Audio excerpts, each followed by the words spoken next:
Welcome to Predictors on cleveland.com. We are going to pick NFL games for you all season long, starting, of course, with Week 1, which opens tonight. I am Dan Labbe, and let's bring in the rest of our panel. Jen Steer, Chris Fedor. Guys, you ready? Yeah, it's football night. Football time. Are you ready to go? Let's go. Always. All right. We're going to start with tonight's game. Packers, Seahawks. Fedor? Seattle's at home. They've got the best home field advantage. So give me the Seahawks in this one, Danny. I'm going Super Bowl hangover. Green Bay Packers are going to win this game tonight. Oh, no. I got to go with Chris on this one. When it comes to home field advantage, the definition is Seattle. At least you have good reasoning behind yours, Dan. Super Bowl hangover. Super Bowl hangover. Look it up. They've been drinking that long? Yeah, maybe. I don't know. I would if I won the Super Bowl. All right. Let's go within the Browns division here because we're going to pick the Browns later. But let's start with the Ravens and the Bengals. I am going to pick the Bengals. Yeah, I mean, I was leaning towards the Bengals too, and then I realized once again they still have Andy Dalton. So until that changes, we're going to go with Joe Flacco on this one in the Ravens. Jen? Well, Joe Flacco better than Andy Dalton, but I kind of leaning towards the Bengals here. They got a few more better. They got a better option on offense. They got better running backs. Baltimore doesn't have Ray Rice. I'm going Bengals.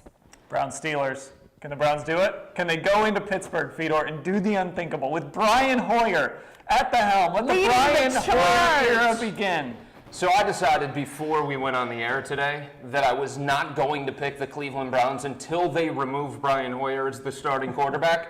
So if Hoyer starts, and I'm still holding out hope that maybe Mike Pettine's going to have a change of heart, we're going to go with the Pittsburgh Steelers, unfortunately. However, I am really excited to see the Johnny Manziel package.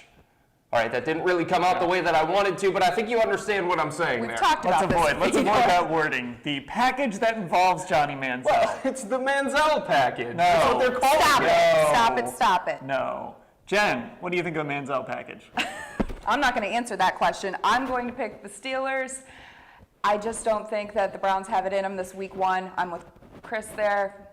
Hoyer doesn't got it. And I think the Steelers are going to put up double-digit points on scores. Yep. Oh yeah, it's going to be bad. You got to give a score. It's going to be a bloodbath. Well, look, I think it's going to be tough for the Browns offense to move the ball. So I'll say they get 1 touchdown, add in a couple of field goals. We'll go Steelers 21, Browns 13. It's still a rivalry game. They still hate each other, so it's going to be somewhat close, I think. 24-10 Steelers. I'm saying 27-13 Steelers. All right. Hashtag math. Ooh, look at you. I can add. All right. The rest of our picks are all going to be down below this video in the post, so be sure to check those out. Make your picks in the comments, and we will mock the ones that you get wrong next week in Week 2 of the Predictors. Chris Fedor, Jen Steer, I'm Dan Labbe. Talk to you next week.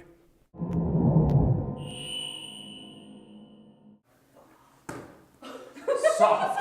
And down here. Let's go here.